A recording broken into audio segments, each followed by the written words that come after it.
Good morning, Agent. This is Gil Garcia from Post Credits. Your mission, should you choose to accept it, is to join me as we dive into Mission Impossible Dead Reckoning Part 1. This message will self-destruct in 5, 4, 3, 2, 1.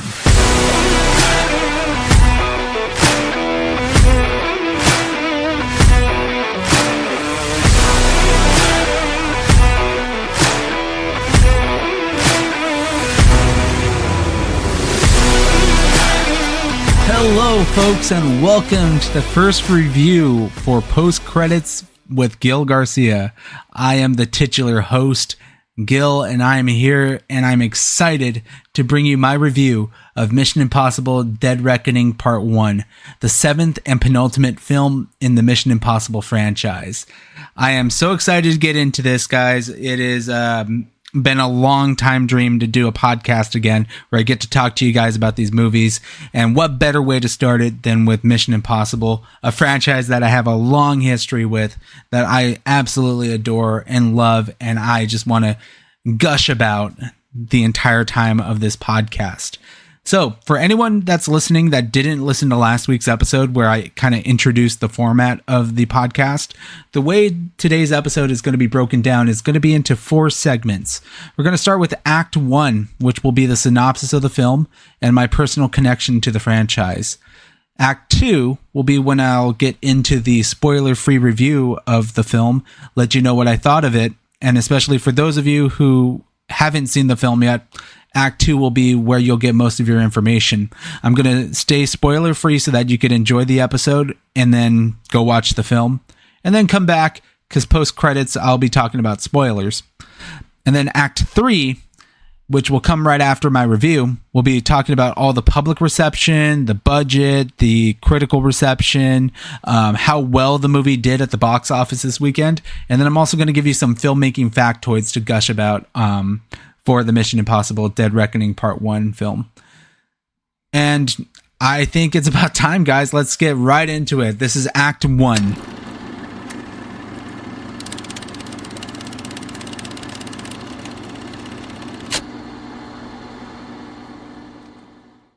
Alright, guys, so as I mentioned before, Mission Impossible Dead Reckoning Part 1 is the 7th and penultimate film in the Mission Impossible franchise. It stars Tom Cruise as Ethan Hunt. When he finds himself embroiled in a high-stakes mission, he races against time to prevent a global catastrophe. The film also stars Haley Atwell as Grace, Ving Rhames as Luther, Simon Pegg as Benji, Rebecca Ferguson as Ilsa Faust, Vanessa Kirby as the White Widow, Esai Morales as Gabriel, and Pom Klementieff as Paris. I want to talk about this film dating all the way back to my roots and what made me love filmmaking to begin with. I remember when I was like about 12 years old, and keep in mind, this is in the 90s, I was really heavily into WWF, the World Wrestling Federation. At the time in the 90s, the most popular wrestlers were Stone Cold Steve Austin, Bret the Hitman Hart, Shawn Michaels, Triple H, and the hot musical artists at the time were like Limp Bizkit, Linkin Park, Evanescence, so on and so forth.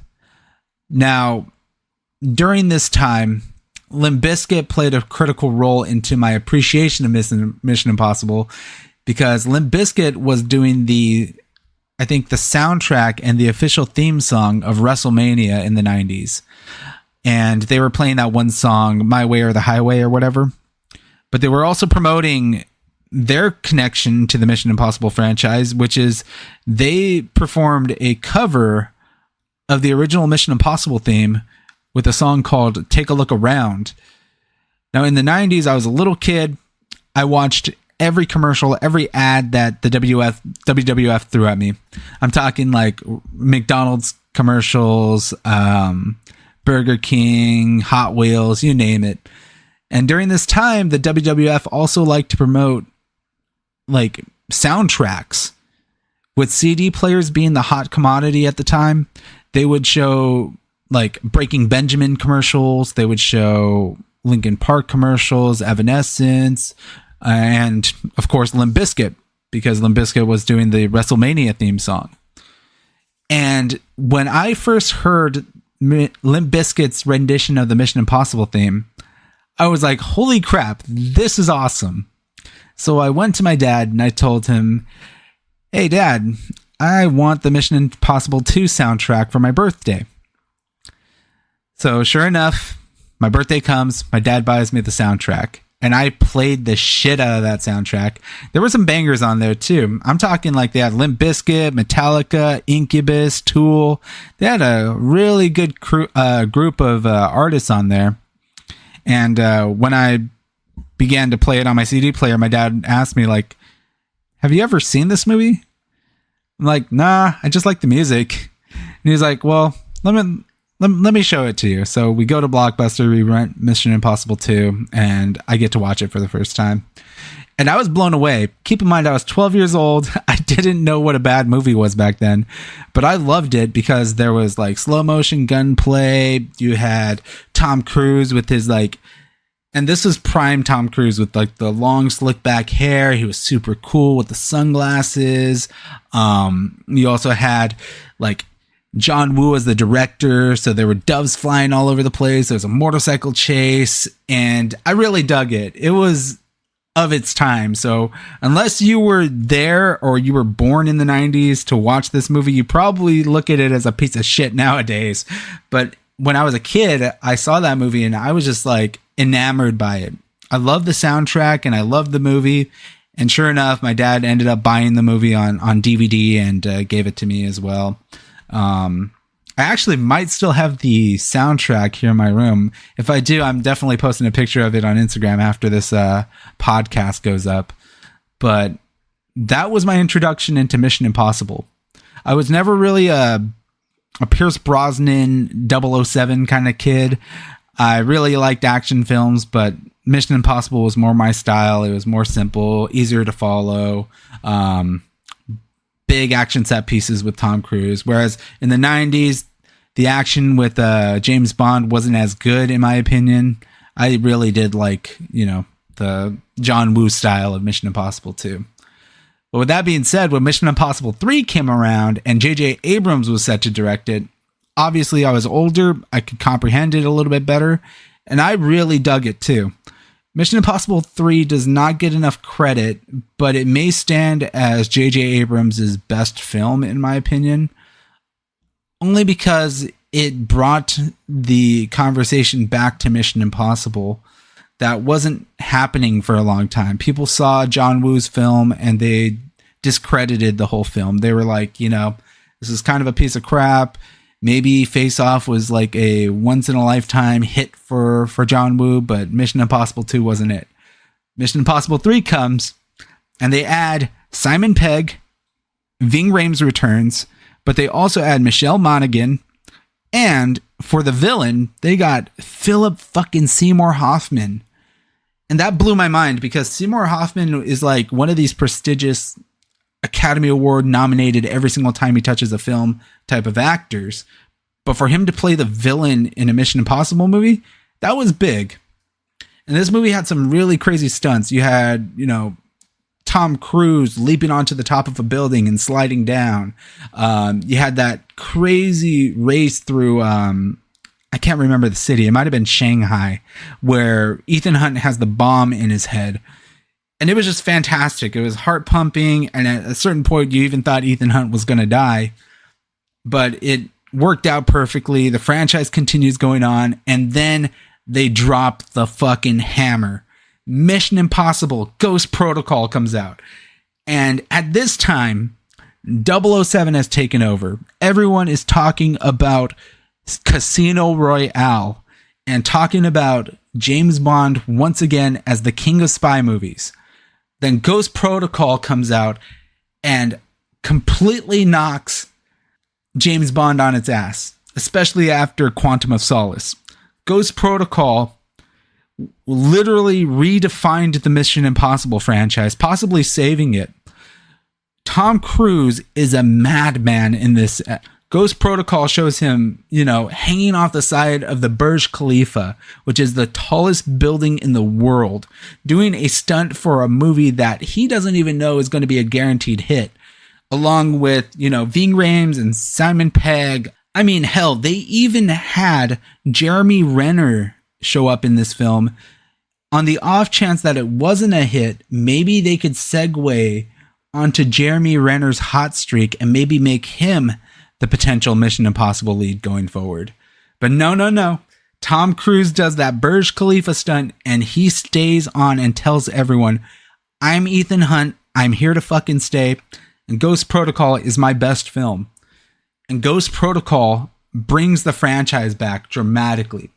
Now, of course, you have great performance standouts from like Paula Patton, Michael Nyqvist, formerly of The Girl with the Dragon Tattoo, is also in that movie. But what really stood out were the set pieces in Ghost Protocol.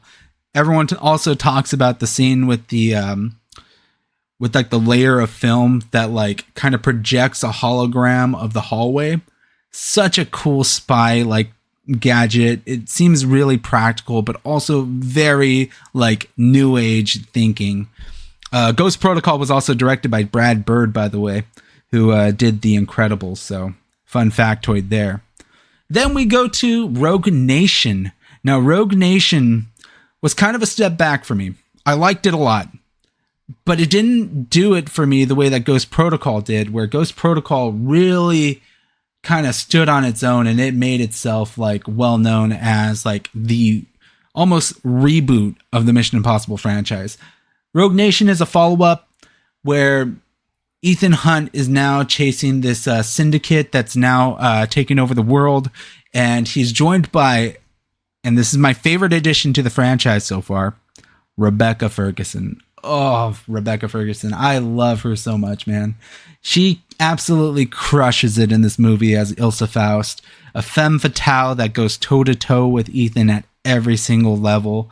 Tom Cruise even did a crazy stunt in this movie where he hangs off the side of an airplane. And I think Rogue Nation is a really good time. Not my favorite, but definitely one of the best that they've done. All right, and then comes Mission Impossible Fallout, which in my opinion is the second best film in the franchise. I loved Fallout so much. They added Henry Cavill as the villain. For the first time in the franchise, Tom Cruise has someone to go hand-to-hand combat up against, who is more imposing, almost as popular as him. And of course, this movie also sparked the mustache gate debacle with Warner Brothers and the Justice League. But we won't go on that for now. Sean Harris returns as Solomon Lane that controlled the syndicate. You got Rebecca Ferguson back. And then they finally close Ethan Hunt's storyline with Michelle Monaghan, Julia in Mission Impossible 3. And it's a very nice packaged, tidied up ending for that story. Fallout, in my opinion, had some of the best action set pieces. There's a skydiving stunt where they're above France, and it ends with a very heartfelt connection between Ethan Hunt and Ilsa Faust. So that's my breakdown and my history to the franchise, why I love Mission Impossible and why I think Mission Impossible is the most underrated movie franchise going today. And it sadly gets overshadowed by James Bond a little bit too often. But if you haven't watched any of these films, I implore you to go ahead and watch them, even Mission Impossible 2. If I were to rate them, I would go Ghost Protocol as the best, Fallout as the second best, Rogue Nation third, and then Mission Impossible 3, Mission Impossible 1, and then Mission Impossible 2. So that brings us to the end of Act 1, and we're going to head into my review of Mission Impossible Dead Reckoning Part 1.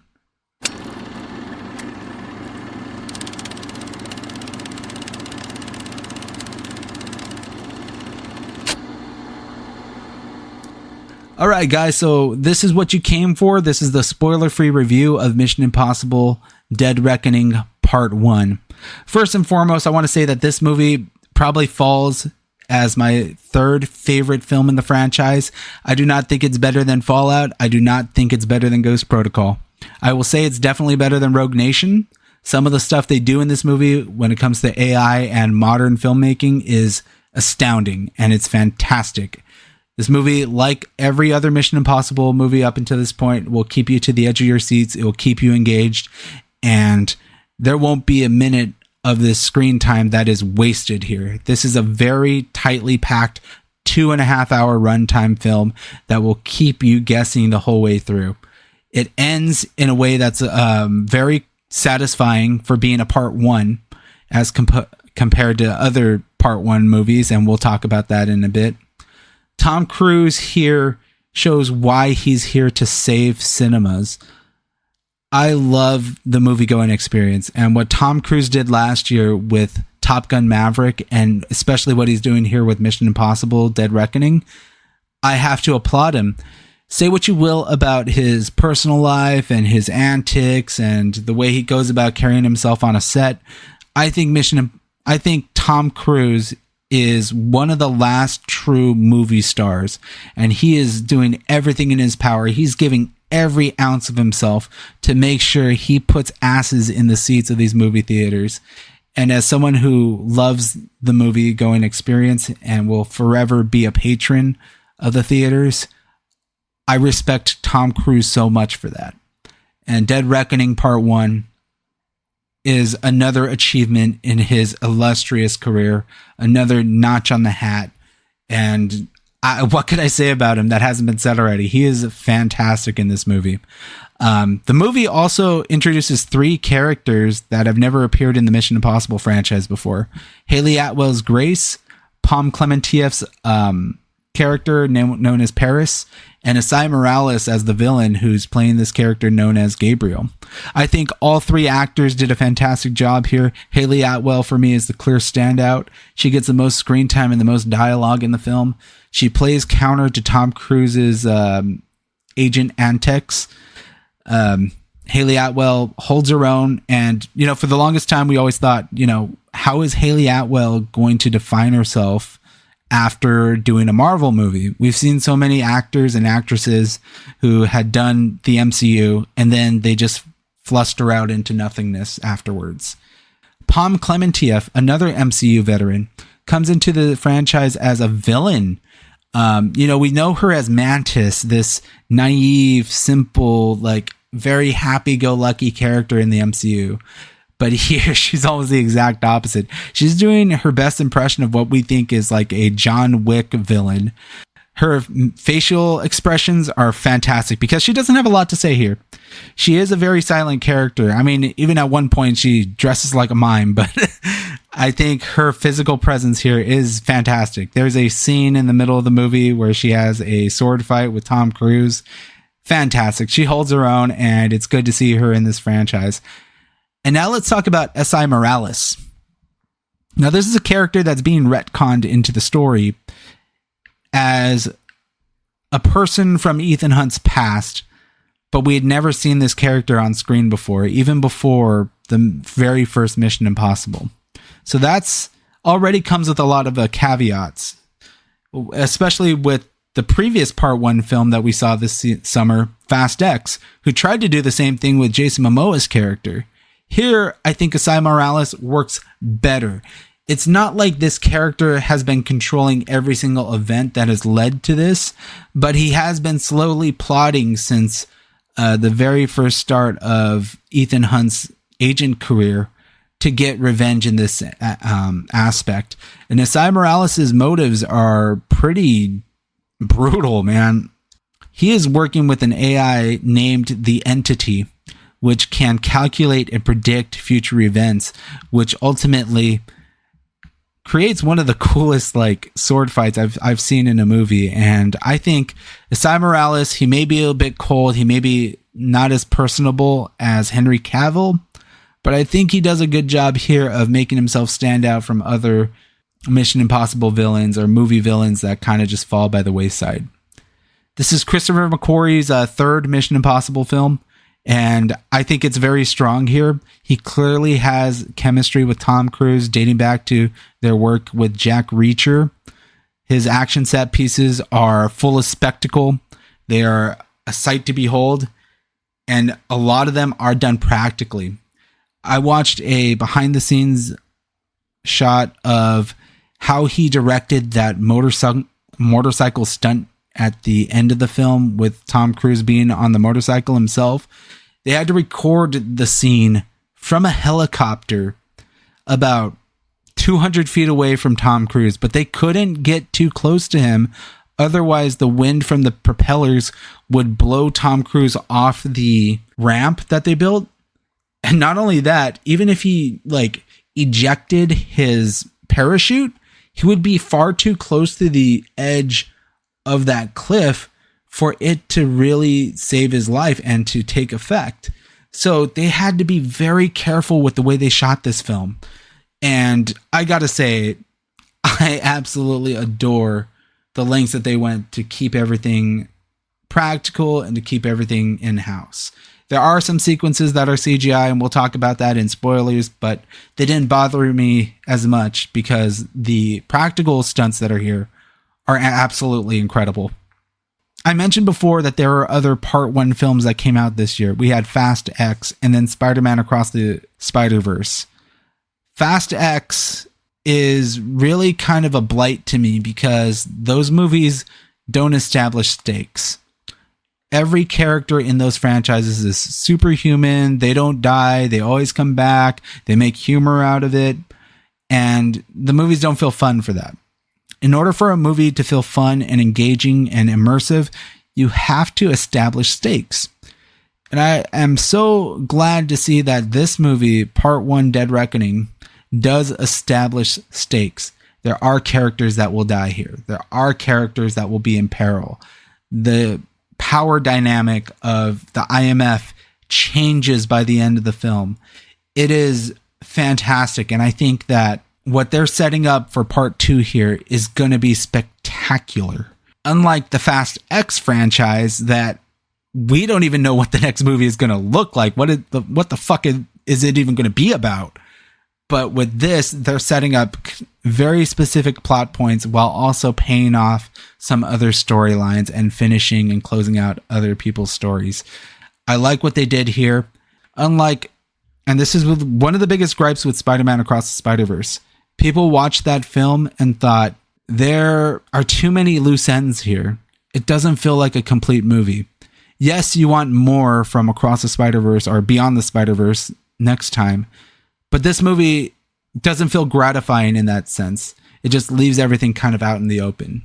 Dead Reckoning Part 1, the closure of a lot of these storylines does make the prospect of seeing Dead Reckoning Part 2 much more exciting to me.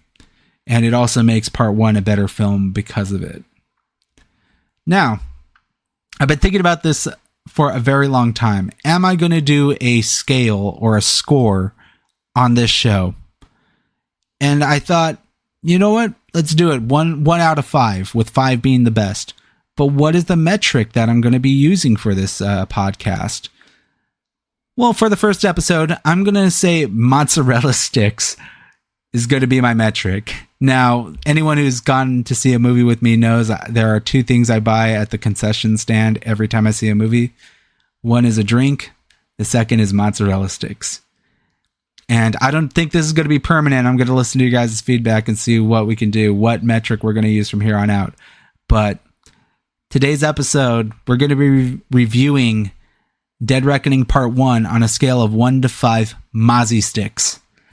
And I am happy to report that Dead Reckoning Part 1 receives a 4 out of 5 Mozzie sticks. So I think it's a great time at the movie theaters. I think you guys will really enjoy it as well. And I cannot wait for Dead Reckoning Part 2. It's not the best Mission Impossible film, but it's a sure damn good one. And that will bring us to Act 3.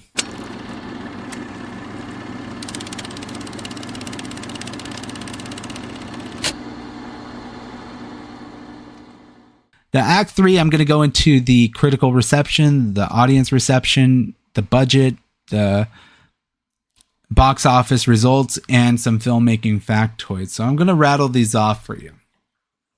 So, currently as it stands on Rotten Tomatoes, Dead Reckoning Part 1 has a 96 certified fresh rating on the critical side of the website, meaning that audiences and critics love it. It's a surefire hit, one of the best films of the summer. And on the audience side, it's scoring at an equally high 94% on the Rotten Tomatoes scale for the audience. So I think that is a surefire sign that if you have not seen a movie this summer, make this one the one to go watch, because it is amazing to watch in IMAX, awesome to watch in Dolby, and you're going to get your bang for your buck here. With that being said, let's talk about the budget. Believe it or not, this film started in 2020. But due to massive delays caused by the COVID-19 virus, the budget ballooned from about 190 million to almost 290 million, almost doubling the budget, all because of reshoots, scheduling conflicts, and other unforeseen circumstances that caused them to change filming locations and sites. It makes it the most expensive Mission Impossible film to date, and it is absolutely 100% is the most expensive film to make in Tom Cruise's career. There's a lot of discourse going on about these box office bombs that have been happening this year, including The Flash and Indiana Jones, and how these studios are spending so much money to make these films. The COVID-19 virus certainly was a kick in the ass for a lot of the studios, and having to reshoot an entire film not just months later, but years later after the pandemic, it did hurt a lot of people's wallets. And Tom Cruise was on the record of saying he had to actually yell at some of the crew members who were making this film to put on their masks and to stay safe and to socially distance with one another. That's why we're seeing a lot more CGI in movies and a lot more green screen usage, because these studios weren't able to film remotely at the actual shot locations that they planned to because of travel restrictions with COVID-19. You'll see some shots in here that look like they're in a green screen, and it's because of that issue, because of the COVID-19 pandemic. But with that being said, $290 million budget, how did it do this weekend at the box office? Well, this weekend, it brought in $280 million at the domestic box office, which means that the movie almost made back its entire budget in just one weekend. But that comes with a caveat.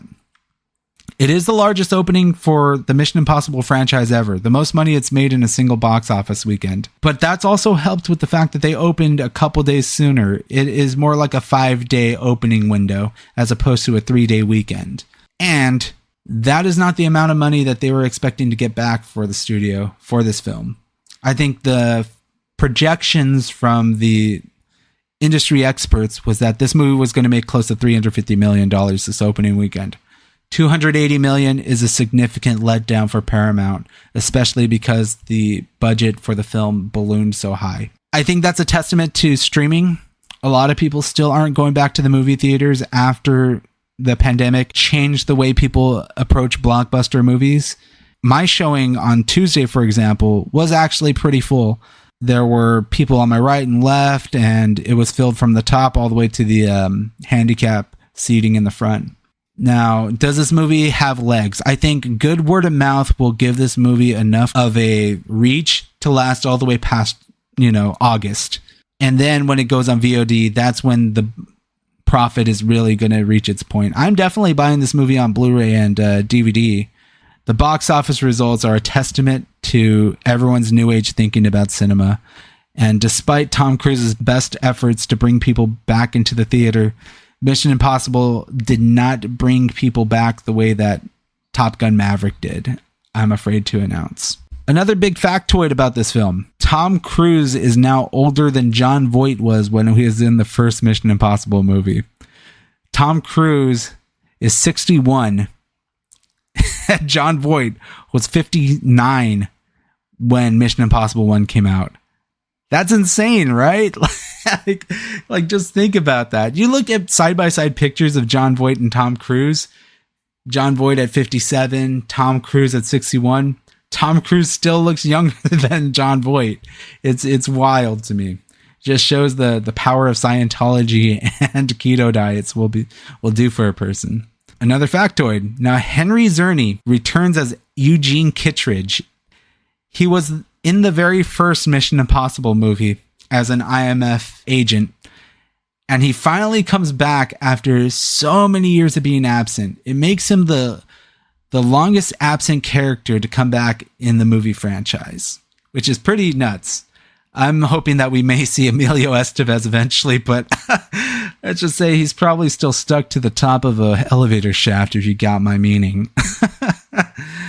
Also, of note, Esai Morales, we talked about him as a villain in this movie. I bet you didn't know, but Esai Morales wasn't originally signed on to be the villain in Dead Reckoning. It was originally going to be Nicholas Hoult from The Menu and X-Men First Class. He was originally going to be playing the Gabriel character, but had to back out due to scheduling conflicts, and unfortunately had to drop out of the project. Pretty crazy to think about how different this movie would have been if Nicholas Hoult was in that role. I haven't seen him per se in a very villainous role, but there's a lot of screen to chew on here that maybe he could have made work to his advantage. But we'll never see that movie, and I think Esai Morales actually did a very good job here, and I can't wait to see him return for Dead Reckoning Part 2. So that is it for my filmmaking factoids. This episode is going by pretty quick in my mind. It's already been only 30 minutes, but I hope you enjoyed it. Now, as I mentioned at the top of the episode, the format is going to go like this. I'm going to tease next week's episode right now, and then I'm going to play the outro music. If you have not seen Mission Impossible Dead Reckoning Part 1, the outro music is your cue to pause the podcast, go watch the film, because when the intro music or the outro music finishes, I'm going to be giving a full spoiler alert. And we're going to go into our post-credits discussion full of spoilers about everything in Dead Reckoning Part 1. So, with that being said, next week's episode, I promise you, it won't be made of plastic, but it will be fantastic. And that is all I'll give you for now. So until next week, everyone, this was Post Credits, and go see more movies.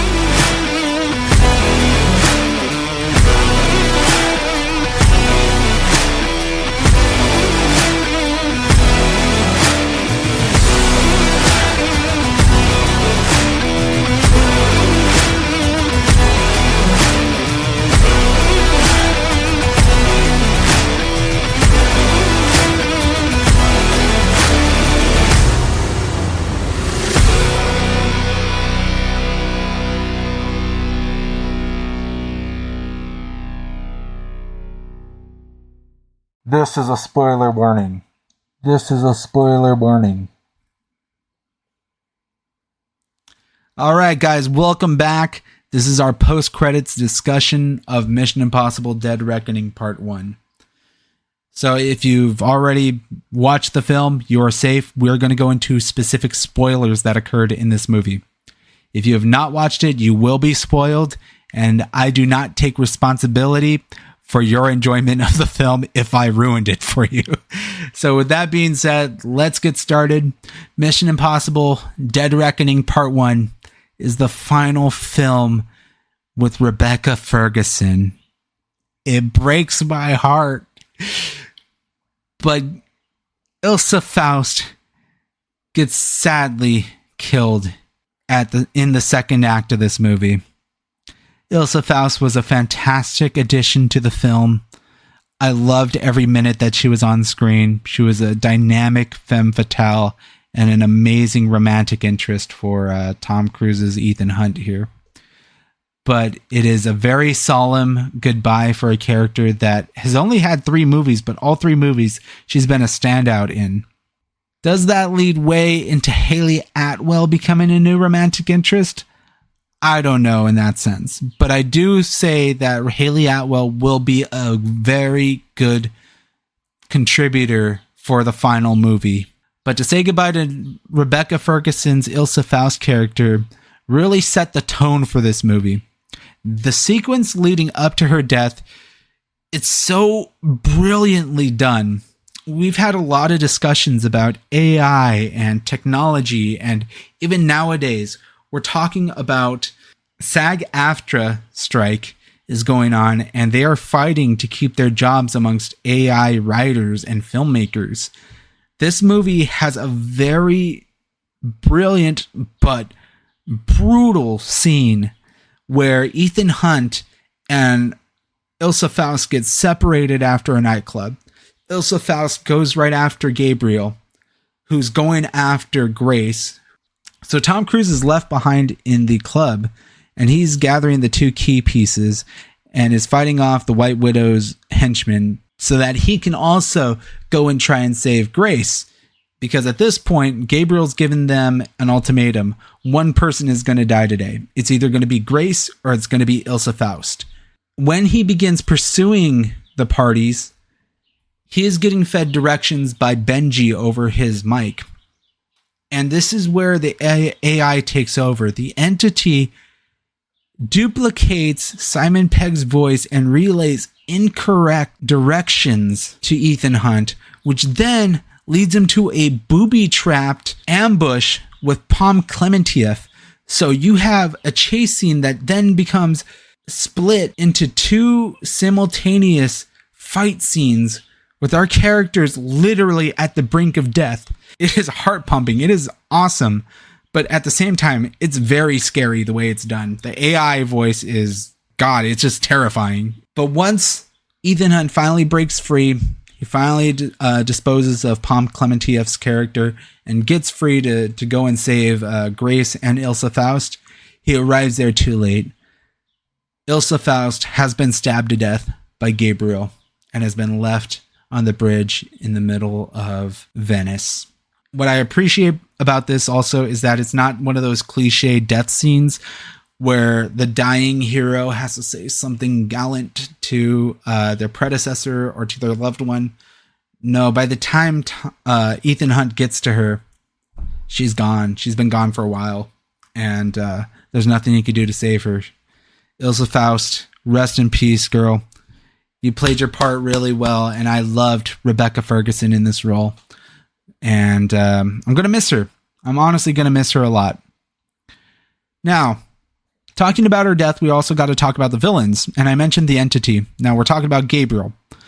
Gabriel, as compared to the other antagonists of the Mission Impossible franchise, I think is a standout here. Although Henry Cavill will still be my top favorite villain in the franchise, Gabriel does a good job here. He uses the entity in a very smart way where it's almost like he gets precognitive control over what might happen in the future. And he's counteracting that. So it's like Ethan Hunt is playing a game of chess that was already plotted out for him the entire time. They already know what he's going to do, and Gabriel is just the conduit to which causes all this action to happen.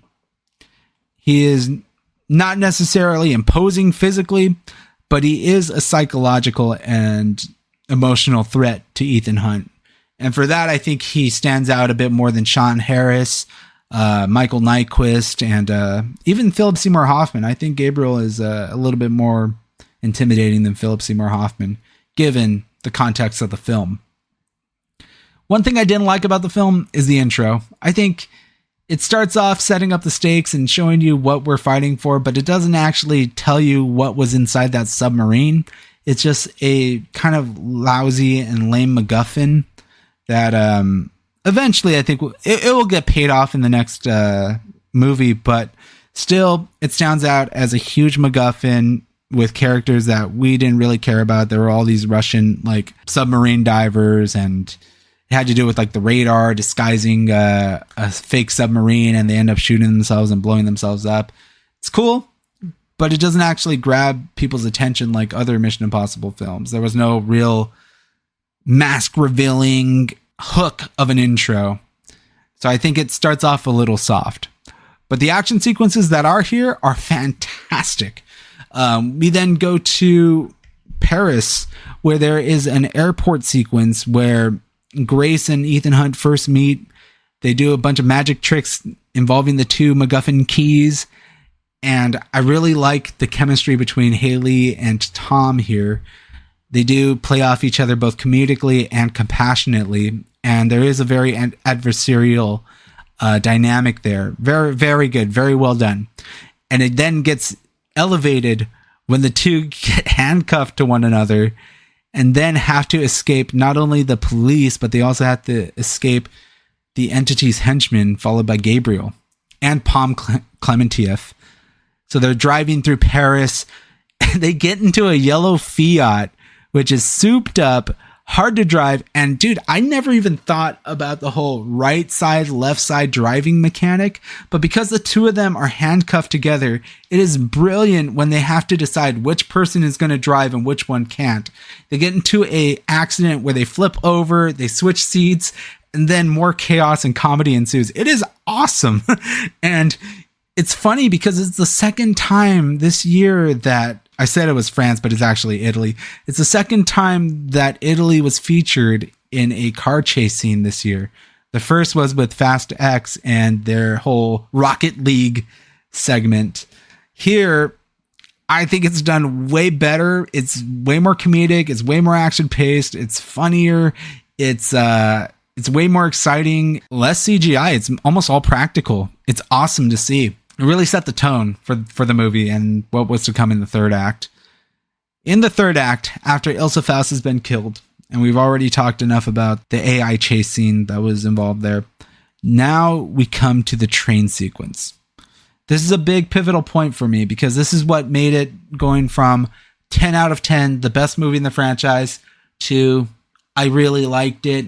It's probably my third favorite. The train sequence is phenomenal. I am not denying that. But as a video game player and as a fan of the Uncharted franchise, I cannot help but feel the similarities between Uncharted 2 and Dead Reckoning's train sequence. There are actually some shots here that are taken right out of the video game. And I'm like, wait a minute, I felt like I've seen this before. Doesn't make it any less exciting because we're seeing actual train cars get blown up, but it does kind of take away from the originality and the ingenuity that I was kind of experiencing with the movie up until this point. What I did like about the train sequence is the switcheroo with Vanessa Kirby and Haley Atwell. You have Vanessa Kirby acting as Haley Atwell, who is acting as Vanessa Kirby during a negotiation scene in the train cars. It's pretty awesome to watch because you can tell the difference between when Vanessa Kirby is playing her White Widow character. She's very charismatic. She's very strong-willed. She's seductive. She has this air about her where she's like almost cocky and overconfident. But then when she plays herself as Grace, who's wearing a mask of her, she's very squirrely and unsure of everything. She's not as demanding. She does aspects where she's trying to be like what the White Widow would be, but she's not quite there. There's no confidence. It's very funny. It's well played. And I think Vanessa Kirby is fantastic in this movie because of that scene. Otherwise, she would have been kind of lost in the shuffle here. There's a lot going on with this movie, and Vanessa Kirby, who in my opinion was really great in Mission Impossible Fallout, would have otherwise just been a forgettable additional character here. But the train sequence of her acting as Haley Atwell acting as her is awesome. It's really funny. It's really well played, and I have to highlight it because it's awesome. It's almost like she transforms into a character within a character. So that brings the question. Now that Ethan Hunt has both keys at the end of the film, he doesn't kill Gabriel because, as the prediction saw, if Gabriel were to die on that train, then the AI would win. Ethan Hunt spares him, but he still manages to siphon off the two key pieces, bring them together, and now he has the keys. Pom Klementieff has a prophetic moment at the end of the movie where she saves both Grace and Ethan Hunt, and she kind of turns her character. She doesn't die per se, given the context of the dialogue at the end, but she does say that she's going to betray Gabriel, and this is kind of the start. I think Pom Clementieff's character was pretty nice in the sense that she was just this unleashed kind of wildebeest going after these guys, but now she's had a full character arc within a film, which is exactly what I said earlier in my non-spoiler part. I said that this movie does have concluding storylines that set up things in part 2 that are going to be gratifying, and this is one of them. Paris, Pom Clementieff's character, does go through a character arc, and by the end, you actually really like her and what she did. I think when she gets rested up, when she gets healed up at the start of part 2, she's going to play a pivotal role in how Ethan is going to find the submarine and what exactly is the purpose of the keys in the submarine. I did get a couple questions on Instagram that I'm going to address. I'm probably going to have a certain segment for it sometime in, I think, Act 3 going on for my future podcast. I'm going to have a segment made directly for audience questions and stuff of that nature, but I'm going to fit it in here because it does fit into what we're talking about. Greg Magdaleno, friend of the show, buddy of mine that we went to college with, asks, how much crazier are the stunts going to get in part 2? With the strike going on much longer, how much longer are we going to have to wait until we see it? And he doesn't mind waiting because he supports the strike 100%. Fantastic question, Greg. So you're right. This strike is going to impact the filmmaking of part 2. I think majority of it has already been shot, but almost everyone unanimously, and actors, writers, producers, all agree that what is happening with the studio heads in these movie studios is a damn crime. And we're probably going to have to wait like maybe 2 years for this movie to come out. I think it was on slate for 2024, but realistically, we're likely looking at 2025. As for the stunts, I definitely see an underwater sequence here. They have to go underwater for that submarine. So there's probably going to be a sequence of Tom Cruise scuba diving down into the depths of the ocean to retrieve this sub. So that can get pretty nuts. I honestly don't know, man. Like, Tom Cruise is a madman.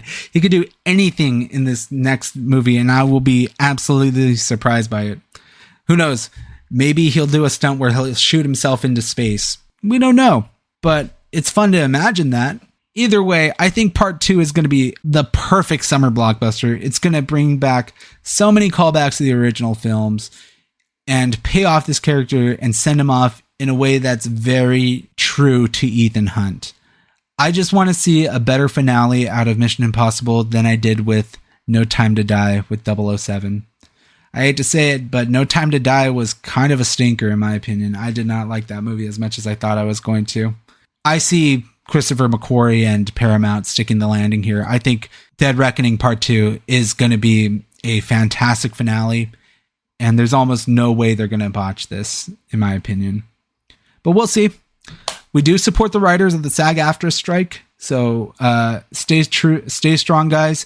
AI will not replace your jobs. I will definitely support anyone in that fight. All right, so that's going to do it for me today, guys. I think 50 minutes is a good podcast length for you. I went through everything pretty quickly, but I also think I made my point across. If you guys have any questions or comments, you can feel free to message me on Twitter. My handle is at GILX87, GilX87. My Instagram handle is Gilly087. And of course, you can rate, review, and subscribe to this podcast on Spotify and Apple Podcasts. I want to thank you again for listening and taking the time to hear me out on this very first review. I hope you guys liked it. As always, watch more movies.